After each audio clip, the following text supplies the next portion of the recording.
Bom, na aula de hoje a gente vai falar sobre fisiologia da dor, né? Um tema de grande importância para nós médicos anestesistas, de grande importância para a medicina. A dor é um problema de saúde pública, afeta milhões e milhões de pessoas no mundo, levam milhões de pessoas a ficarem incapacitadas, afastadas de suas atividades. Exemplo clássico disso são pacientes que sofrem de dores crônicas como enxaqueca e tem um custo grandioso, né? Estima-se que os cuidados de saúde, os cuidados custos, né, de dor crônica nos Estados Unidos ultrapasse doenças cardíacas, doenças hipertensivas, respiratórias, até mesmo câncer. Portanto, existe muita gente interessada e envolvida, pesquisadores, universidades, cientistas, não é, ONGs e instituições envolvidas no estudo, na pesquisa e no incentivo a cuidados tanto na parte da biologia molecular como cuidados paliativos envolvendo a pesquisa da dor. Uma das mais importantes entidades e mais conceituadas é a IASP. E ela que, por sua vez, define a dor como sendo uma experiência sensorial e emocional desagradável associada a dano presente ou potencial ou descrita em termos de tal. Normalmente, esse dano tecidual pode estar presente ou potencial, na verdade pode até não existir. A gente sabe que não necessariamente há necessidade de se ter um dano tecidual para que o paciente tenha a sensação consciente de dor. Exemplo disso são dores de membro fantasma, dor como causalgias e a própria neuralgia do trigêmeo. O paciente não tem efetivamente nenhum dano tecidual, mas tem uma sensação dolorosa. Mas sem dúvida a dor, né, junto com a nocepção, né, não tem necessariamente que ter nocepção mas para ter dor, mas a dor tem outros componentes. E tem, principalmente quando ela se apresenta da forma crônica, não é? Uma dor crônica tem sempre um comportamento que a gente chama de comportamento doloroso, que é o paciente que tem um sofrimento, uma ansiedade, uma depressão, alterações do sistema nervoso central, alterações do sistema nervoso autônomo, né? Alterações hormonais, tudo isso pode acompanhar pacientes com dor. Bom, apesar da dor ser um grande problema para nós médicos, nós anestesiologistas, ela é vital, é um sinal somatosensorial, um sintoma somatosensorial, desculpa, que é vital. Não é muito ruim viver sem essa sensação, porque você não tem limites. E eu coloco até essa frase: a miséria de uma vida sem dor. A vida sem dor realmente ela é miserável. De forma que eu dou o exemplo de uma canadense que morreu aos 33 anos, com várias lesões articulares. Por mais informada que ela seja, mais bem orientada, ela sucumbiu a lesões articulares porque não sentia, e ela nasceu com uma doença degenerativa que ela não tinha a sensação dolorosa, ou se tinha, muito diminuta, não suficiente para que ela pudesse ter um mecanismo de defesa para evitar essas lesões. Bom, como que essa dor, como que essa sensação somatosensorial chega ao sistema nervoso central? Chega via receptores, não é? A sensação tátil, por exemplo, aqui está mostrando os tipos de receptores e modalidades de sensações somatosensoriais, não é? Aqui eu estou mostrando, por exemplo, receptores, mecanoreceptores, tem receptores térmicos, receptores de propriocepção. E os receptores que nos interessam aqui são receptores de alto limiar, são receptores que dependem de um estímulo muito grande para se estimularem, que são os receptores da dor. Aqui eu mostro uma figura aqui mostrando a epiderme e a derme, os diversos tipos de receptores, não é? Que são estimulados por diversos tipos de estímulo. No caso, as terminações de Ruffini, os corpúsculos de Pacini, os mais conhecidos, corpúsculos de Meissner, discos de Merkel, e que nos interessa aqui na ponta do mouse do cursor, que são as terminações nervosas livres. Essa sim se correlaciona com a ascensão do estímulo doloroso e que chega ao sistema nervoso central, né, pela medula e ascende até o córtex. Bom, Dependendo do tipo de estímulo, a gente tem uma variabilidade razoável de tipos neuronais que carregam essa informação. No caso da dor, o que mais nos interessa são as fibras tipo A delta, que são as fibras que têm informação de dor também de temperatura. São fibras grandemente mielinizadas, portanto com alta velocidade de condução, por ter impulso saltatório. Um diâmetro um pouco maior, né, se comparado a outra fibra da dor, que é a fibra tipo C, que ela é não mielinizada, é amielínica, com a velocidade de condução lenta por ser amielínica, mas é bem delgada. Por ser bem delgada, ela tem grande sensibilidade ao bloqueio por anestésico local. Então, as duas fibras mais importantes para o estudo da dor são as fibras A delta e fibras C. Quando se estuda outros tipos da parte da farmacologia e da anestesia, como por exemplo com anestésicos locais, talvez seria relevante levar em consideração as fibras pré-ganglionares, etc. Mas nesse momento eu vou me limitar a falar de fibras A delta e fibras C. Bom, essas fibras A delta e C, elas vão chegar na medula espinhal pelo corno dorsal. A gente sabe, quem tem motor atrás é fusca, o nosso motor é na frente, é anterior. Então a via posterior nossa é sensorial, né? E por via fibras A delta e C, no corno dorsal, esse estímulo chega, cruza a linha média, ascende, não é, até o tálamo, pela uma via que a gente chama de espinotalâmica, né? E do tálamo vai até o córtex somatosensorial. Essa via, né, de informação somatosensorial espinotalâmico lateral leva a informação principalmente da dor, temperatura e algum tato.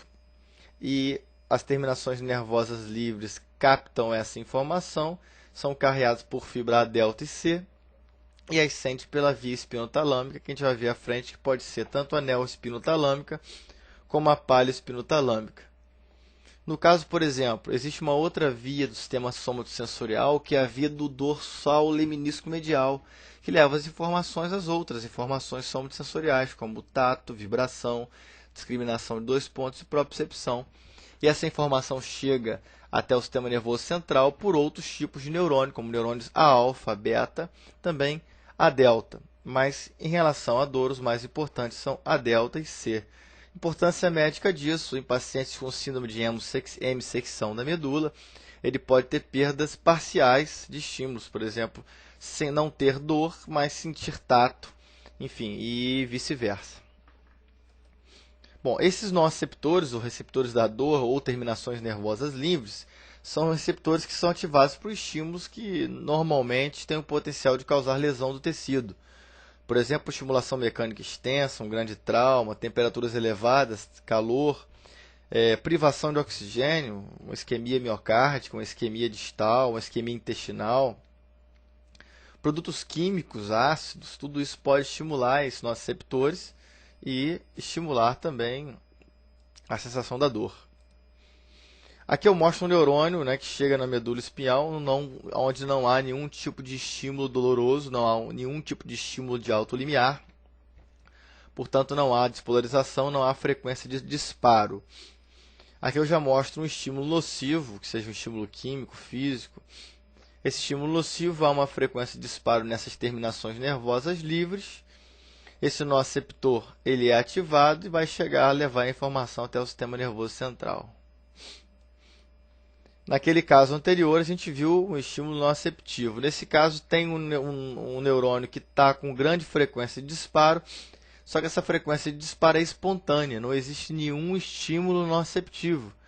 Isso é um clássico de dor neuropática, dor do membro fantasma, causalgias, neuralgia do trigêmeo, no qual existe um distúrbio não muito bem explicado dos canais de sódio, dos receptores alfa-adrenérgicos, que faz com que ele se dispare espontaneamente ao longo do axônio e o paciente tem a sensação consciente de dor. Dor essa de difícil tratamento, difícil conduta, até porque nessa região está bem comprovado por vários artigos que há uma diminuição considerável de receptores opiáceos. Então há uma limitação muito grande na utilização de analgésicos opioides nesses pacientes com dores crônicas neuropáticas. Essa figura mostra que, no caso de um neurônio sensibilizado, ele pode estimular neurônios adjacentes. E, na verdade, isso acontece quase sempre, e é isso que faz com que perpetue a dor e faça com que regiões doloridas, por exemplo, regiões que estão com dor, as regiões adjacentes ao local da lesão, por exemplo, né, normalmente têm uma sensibilidade maior do que a normal. Nesse slide eu mostro vários estímulos inflamatórios atuando na terminação nervosa livre, que vai culminar num estímulo que chega ao sistema nervoso central pelo corno dorsal e ascende até o cérebro e aí no tálamo e no córtex somatosensorial. A mesma figura, só que mostrando estímulos como frio, intenso, calor escaldante, força mecânica, irritantes químicos, por exemplo. Também o nociceptor ele é estimulado, chega ao sistema nervoso central no corno dorsal e ascende até o cérebro. Nesse caso, mostrando um típico quadro de dor neuropática, no qual não existe nenhum estímulo atuando, mas esse neurônio tem uma frequência de disparo espontânea, é uma dor espontânea, uma hipersensibilidade, de difícil conduta, como eu disse. Mas quase a maioria das vezes há uma lesão tecidual, um dano tecidual presente. E o que faz com que essas terminações nervosas livres, que eu estou mostrando com o cursor do mouse aqui, sejam estimuladas, é exatamente as substâncias liberadas pela destruição das células. E essas substâncias, como os derivados dos eicosanoides, as prostaglandinas, as cininas, como bradicininas, o potássio e hidrogênio, são substâncias importantíssimas na estimulação desse neurônio nociceptor. Esse neurônio, nessas terminações nervosas livres. Essa informação chega ao corno dorsal, e dependendo do tipo de fibra que está envolvida, se é A, delta ou C, vai liberar o seu neurohormônio para estimular o segundo neurônio de segunda ordem que se encontra no gânglio no corno dorsal, que a gente chama aqui de substância gelatinosa, a gente vai ver a seguir. Um detalhe importante dessa figura é que a substância P, que é liberada na sinapse no corno dorsal, ela também pode participar e ser liberada também no local da inflamação, causando eventos vasculares, como aumento de permeabilidade vascular, extravasamento vascular, que propicia e aumenta e caracteriza a resposta inflamatória, aqueles sinais clássicos de flogose, são os sinais flogísticos. Substância P, num trabalho de 1997, mostra que ela realmente ela é muito encontrada e muito rica nessa região do corno dorsal, mostrando na imunocitoquímica a sua localização, e o nome dela é dado por substância P por causa de PEN, achava-se que ela era a substância mais importante e única da dor. A gente sabe que ela é uma das mais importantes, mas não única. Nesse slide a gente consegue resumir relativamente a sensibilização periférica da dor, no qual a gente tem os ativadores periféricos, a histamina, bradicinina, serotonina, as prostaglandinas, que são sensibilizadores, são importantes porque na verdade eles não ativam diretamente, sim eles aumentam a sensibilidade aos receptores. As diferentes fibras que carregam a dor, a fibra C, que carregam a dor crônica, e a fibra A delta, que carrega a dor aguda, bem localizada, e o seu neurotransmissor. No caso da fibra C, a substância P, no caso das fibras A delta, o glutamato, também o aspartato.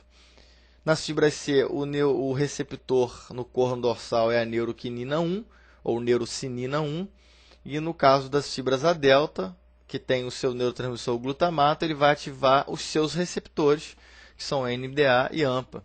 Isso tudo vai propiciar um aumento de uma excitabilidade no corno dorsal, que vai acender um estímulo até o sistema nervoso central, que por sua vez vão ter a sensação consciente de dor. Aqui mostrando a diferença das fibras A delta e fibras C, como eu falei, as fibras A delta são mielinizadas, então estão relacionadas com a dor aguda bem localizada, e as fibras C são fibras de receptores polimodais, são fibras não mielinizadas, que carregam o estímulo mais lentamente, então está mais relacionado com aquela dor mal localizada, aquela dor em queimação, crônica.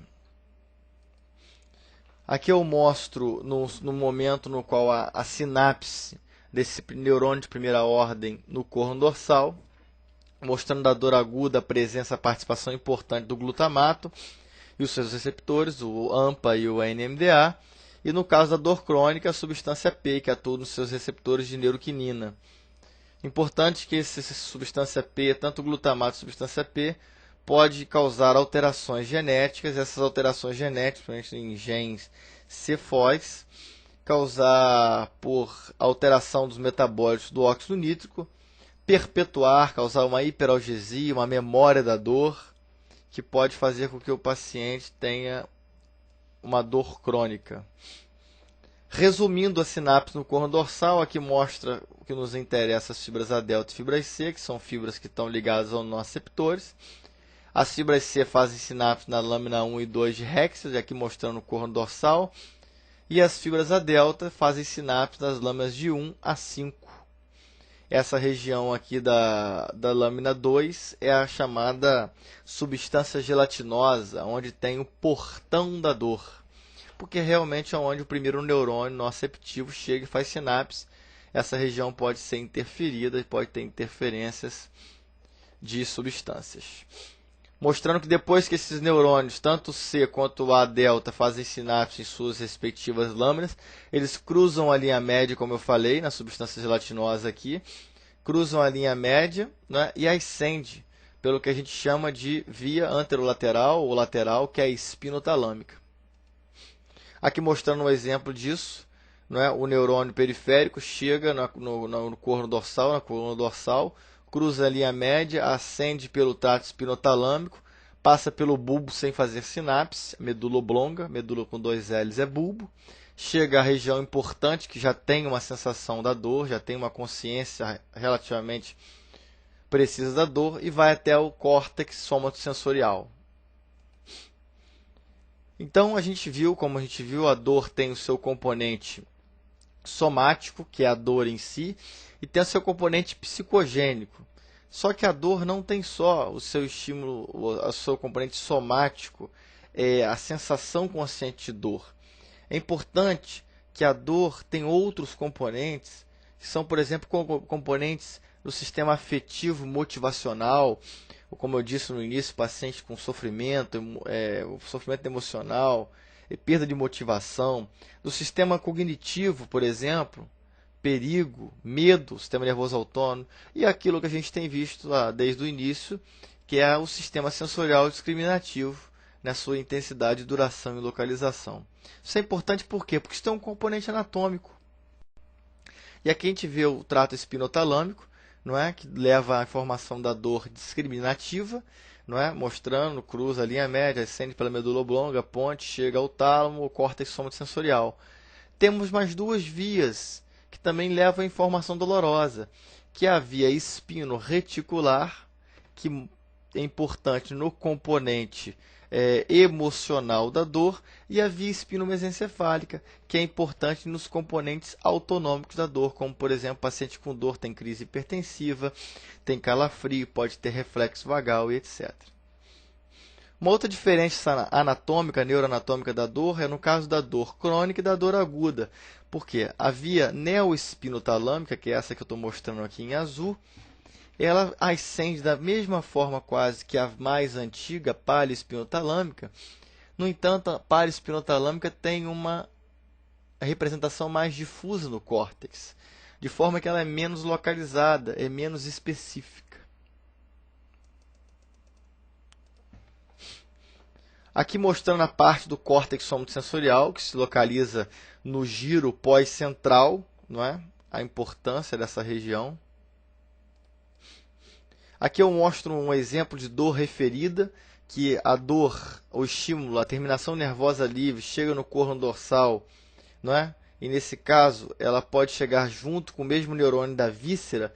Então um estímulo nociceptivo na víscera, por exemplo, pode ser confundido e localizado na pele. Isso que a gente chama, por isso que muitas vezes a gente sente na pele, não é, uma alteração que está acontecendo num órgão interno. Né, pela essa semelhança, essa proximidade, né, nós não conseguimos localizar muito bem o que é interno e o que é realmente da pele. Isso a gente chama de dor referida. Bom, Uma outra coisa agora importante é que, além de ter um mecanismo que a gente tem de via da dor, nós temos um mecanismo que tenta atenuar essa dor, que é o que a gente chama de via